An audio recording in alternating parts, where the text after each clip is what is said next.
السلام عليكم. في هذا الفيديو الثالث ونحن ما زلنا في الدروس الخاصة بتطبيقات القانون الثاني لنيوتن. فبعدما طبقنا القانون الثاني لنيوتن على حركة مستقيمية لجسم الصلب، سواء بالنسبة لمستوى أفقي أو بالنسبة لمستوى مائل، وكذلك كيفية تطبيق القانون الثاني لنيوتن في أساس فريني. في هذا الفيديو الآن سأحاول أن أشرح كيفية تطبيق هذا القانون في حالة السقوط الرأسي لجسم الصلب، وسأقسم هذا الدرس هذا إلى جزئين. ففي الجزء الأول سأحاول أن أتطرق إلى السقوط الحر الرأسي لجسم الصلب، وفي الجزء الثاني السقوط أو سقوط جسم صلب في مائع، أي السقوط بالاحتكاك. كملاحظة، هذا الفيديو سيكون باللغة الفرنسية حتى كذلك يستفيد التلاميذ الموجهين إلى المسلك الدولي خيار فرنسية. نبدأ على بركة الله. Mouvement de chute libre d'un solide. Premièrement, quand est-ce qu'on dit qu'un solide est en chute libre? Cette notion-là, elle est vue aux premières années baccalauréat. On dit un solide est en chute libre lorsqu'il n'est soumis qu'à son poids. يعني أن الجسم يكون في حالة سقوط حر عندما يخضع إلى قوة وحيدة هي وزن الجسم. Dans ce cas-là, si on applique la deuxième loi de Newton, le vecteur P est égal à m fois le vecteur hg, c'est-à-dire le vecteur accélération. Alors, le vecteur poids P est égal à m fois g, qui est égal à m fois ag. On simplifie par la masse. Il ne reste que ag, le vecteur ag est égal à g, c'est-à-dire l'accélération ag de son centre d'inertie est alors égale au vecteur champ de pesanteur. Alors, comme on remarque ici que l'accélération est indépendante de la masse. فهنا يعني التسارع هو مستقل عن الكتلة. Le solide est lâché d'un point O, z égale à 0, à l'instant t égale à 0, avec une vitesse initiale v0. C'est-à-dire, ici, je détermine, ou je fixe, les conditions initiales pour faire ou pour appliquer la deuxième loi de Newton. C'est-à-dire ici, la condition initiale qu'on a prise ici, que le solide il est lâché d'un point O, qu'on prend, c'est-à-dire ce point O a pour ordonnée z égale à 0, et à l'instant t égale à 0, avec une vitesse initiale v0. Et dans ce cas-là, on doit orienter notre axe OZ vers le bas. On doit l'orienter vers le bas pour qu'il soit,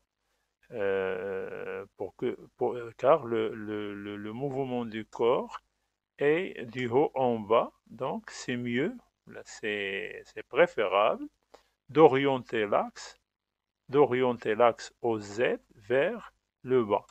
Alors si on oriente vers le bas et on projette la relation vectorielle qu'on a, la relation vectorielle qui est déduit du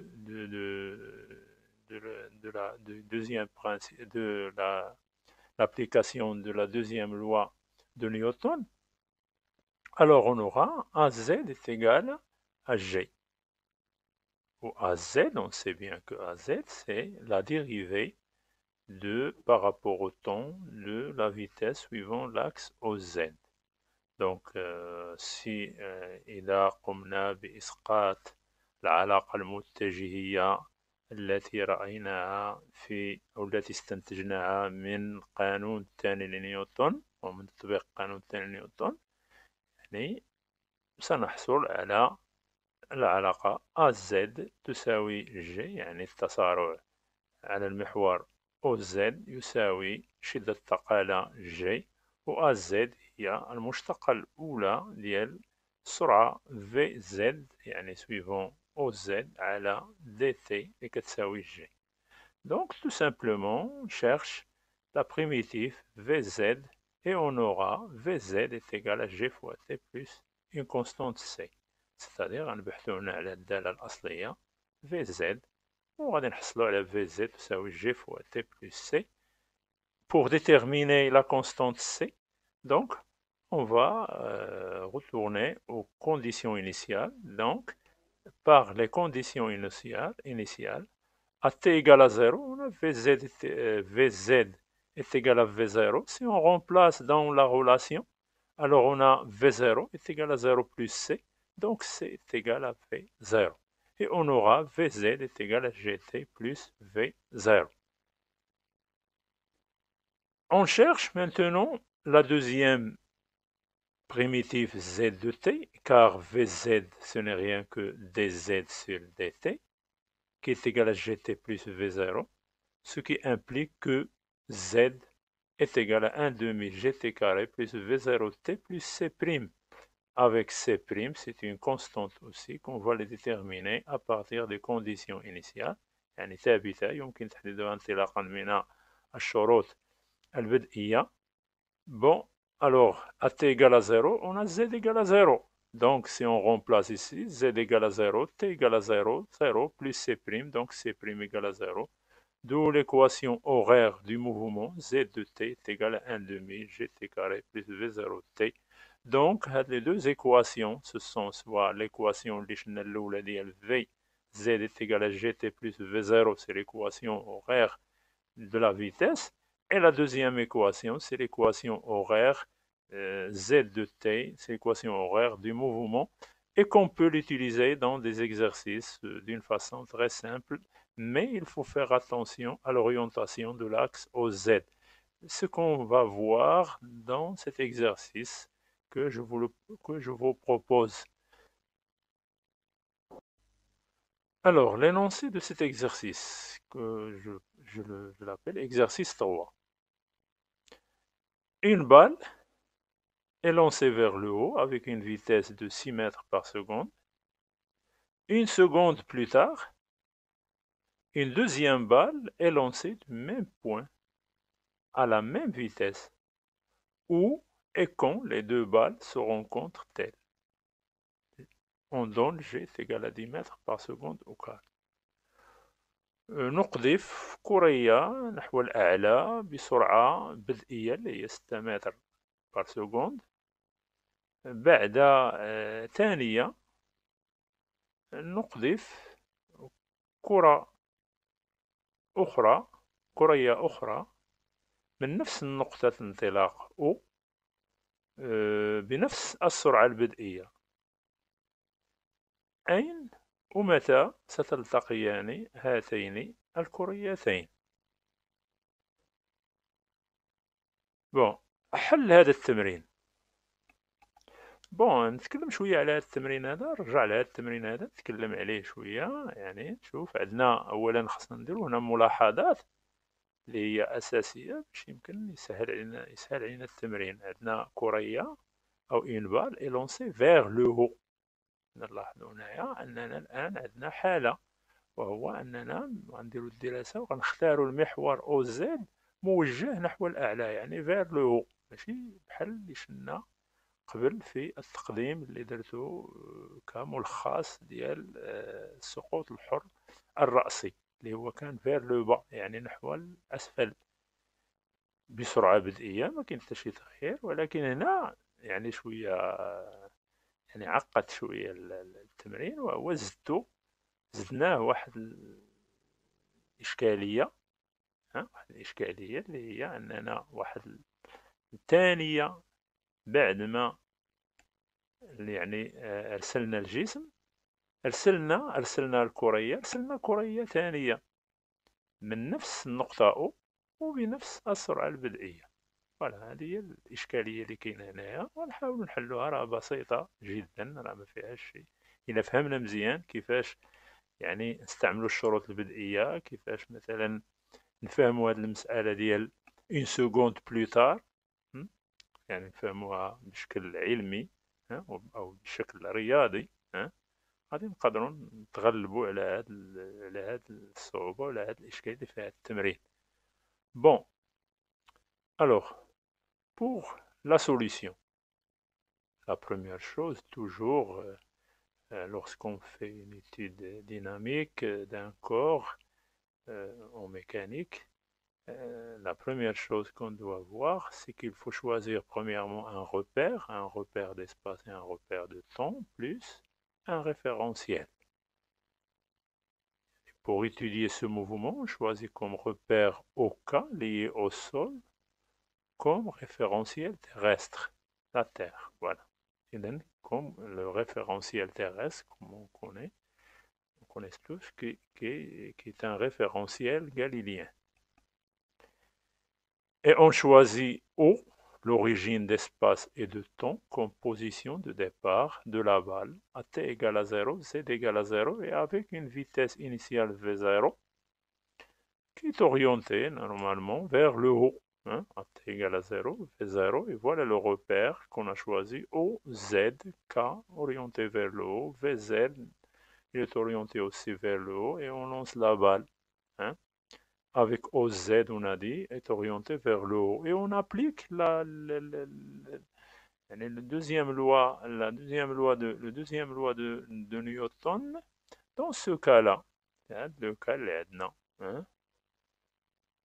Bon, alors, toujours lorsqu'on veut appliquer la deuxième loi de Newton, alors on doit premièrement faire l'inventaire des forces qui s'exercent sur le corps, qui est la balle ici. La balle, soit la balle 1 ou la balle 2. Donc, puisque on a négligé l'air au CADA, donc on est en chute libre.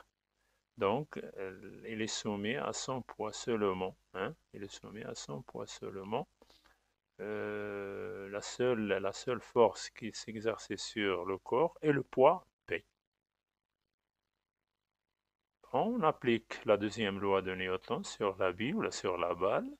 P est égal à M fois AG. G est égal à MAG. A est égal à G. C'est la même relation vectorielle qu'on a trouvée dans le résumé du cours qu'on a vu. Donc, on projette cette relation vectorielle sur l'axe OZ et on aura l'équation différentielle suivante, c'est-à-dire on a A est égal à G. L'accélération A, ce n'est rien que la dérivée seconde de Z par rapport au temps, c'est-à-dire la dérivée seconde de Z par rapport au temps, qui est égal à moins G ici. Regardez bien ici, moins, c'est le moins ici, car l'axe est orienté vers le haut et G, le poids, est orienté vers le bas. Donc, c'est moins G. En intégrant deux fois, يعني نديرو واحد التكامل مرتين، أو نديرو مثلا الدالة الأصلية مرتين، الأولى غنديرو ليها في زد والثانية غنديرو ليها زد. إذا ما نعاودش نرجع لأن هذا شفناه في يعني ملخص ديال الدرس. De l'équation différentielle, on obtient l'équation horaire du mouvement de la balle. Les z de t est égal à moins 1 demi gt carré plus v0t plus z0. v0, z0, ce sont des constantes qu'on va les déterminer à partir des conditions initiales. Bon, d'après les conditions initiales, on a V0 est égal à 6 mètres par seconde, Z0 est égal à 0 et G est égal à 10 mètres par seconde au carré.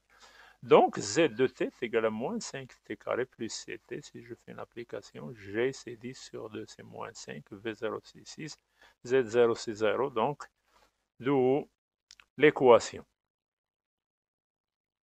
Alors maintenant, répondons à la première question, c'est-à-dire le temps de rencontre. Alors, pour trouver le temps de rencontre, commençons par écrire les deux équations. On sait bien que pour trouver la rencontre des deux balles qui ont même axe au Z, donc on va chercher, c'est-à-dire le point de rencontre, ça veut dire mathématiquement, c'est lorsque l'ordonnée de la balle 1 est égale à l'ordonnée de la balle 2. Ça veut dire que Z1 égale à Z2. Alors, si je trouve l'équation horaire de mouvement de chaque balle, je peux répondre à la question. Bon, pour la première balle, c'est très simple. On aura à l'instant t, la première balle, à chaque instant, il aura une équation Z1 est égal à moins 5t carré plus 6t. Alors, pour la balle 2, c'est ça le problématique qu'on a, ou le problème qui pose l'exercice. C'est-à-dire, après une seconde, on lance la balle 2. Après une seconde. Qu'est-ce que ça veut dire après une seconde? Ça veut dire que la différence, ou la différence de temps entre la balle 1 et la balle 2, lorsque la balle 2, à un instant t, atteint un certain hauteur, on lance la balle 2. Donc, pour la deuxième balle, c'est-à-dire, qu'est-ce qu'il fait la balle, la deuxième balle? Il reproduit le même mouvement entre t et l'instant t', c'est-à-dire lorsque je lance la balle, lorsque je lance la balle, c'est-à-dire l'instant de son départ. Alors, à quoi est égal le temps qui s'écoule entre ces deux instants-là? Le temps qui s'écoule entre ces deux durées, c'est t-1. Chez deux instants, mais deux durées, c'est t-1. Ça veut dire quoi? Ça veut dire que, alors, la différence de durée, c'est t-t' est égal à 1. Si je prends, c'est-à-dire ici, attention, je parle de t et t', car t' ici, supposons que cette balle-là se trouve dans cette position ici. Donc t' aussi, t' c'est une seconde, hein. Mais pour t, alors ici, t moins t', toujours la différence c'est une seconde. Donc t' est égal à quoi? Est égal à t moins 1. T moins 1. Soit, dans la première, si je remplace ça dans la première équation, ça veut dire que Z2 est égal à Z1, car il reproduit le même mouvement, que la première balle, donc mais avec un retard d'une seconde. Donc Z2 est égal à Z1, Z2 est égal à Z1 de t-1.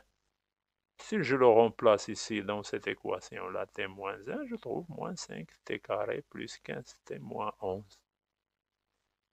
Voilà. Et lors de la rencontre,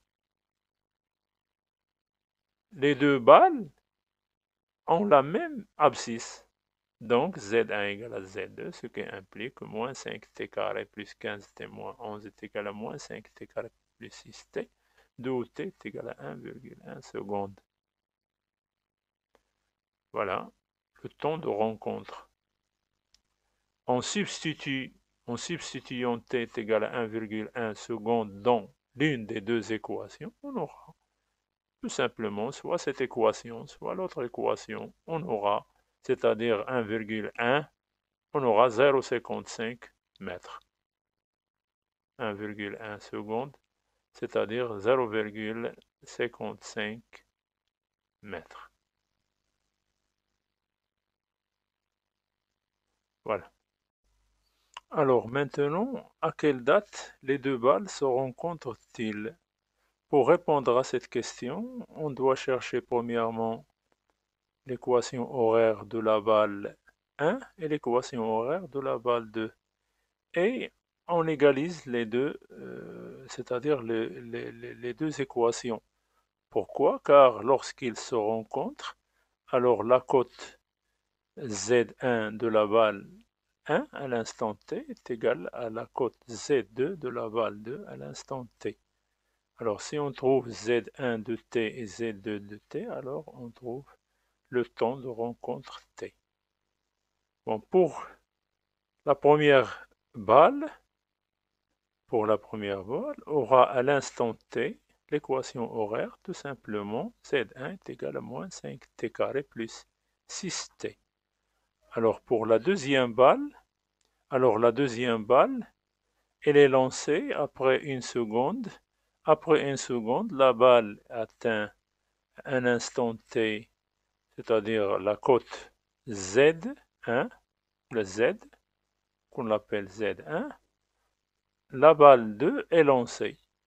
Donc, la deuxième balle, il reproduit le même mouvement de la balle.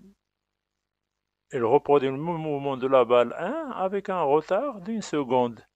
Dans ce cas-là, puisqu'il reproduit le même mouvement avec un retard de 1 seconde, alors on peut écrire dans ce cas que Z, c'est-à-dire Z2 de t, est égal à Z1 de t', avec t' est égal à t moins 1, et j'ai ici expliqué bien, j'ai bien expliqué comment on a trouvé que t' est égal à t moins 1. Soit t, c'est l'instant où la balle atteint une hauteur h, alors on lance la balle t2 à l'instant t'. Donc la différence entre t et t' est égale à 1 seconde, ce qui implique que t' est égal à t moins 1. Donc Z2 est égal, donc puisqu'il reproduit le même mouvement avec un retard d'une seconde, donc Z2 est égal à Z1 de t', avec t' est égal à t moins 1. En remplaçant t moins 1 dans l'équation, on aura moins 5t moins 1 au carré plus 6t moins 1 qui est égal à 5 moins 5t carré plus 15t moins 11. Donc, lors de la rencontre les deux balles ont la même cote Z.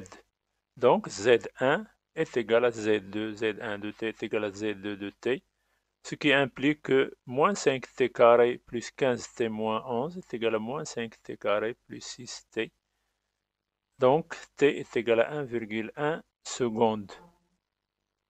Pour la deuxième question, c'est-à-dire le lieu où se rencontre-t-il, ou bien la cote Z où se rencontre-t-il, on va substituer ce résultat-là, t est égal à 1,1 seconde, dans l'une des deux équations, soit la première équation de Z2, soit la deuxième de Z1. Donc, si on remplace, par exemple, dans la deuxième, moins 5 fois 1,1 au carré, plus 6 fois 1,1, si on fait le calcul, on trouve 0,55 mètres. Et merci. Au prochain cours ou exercice, Inch'Allah.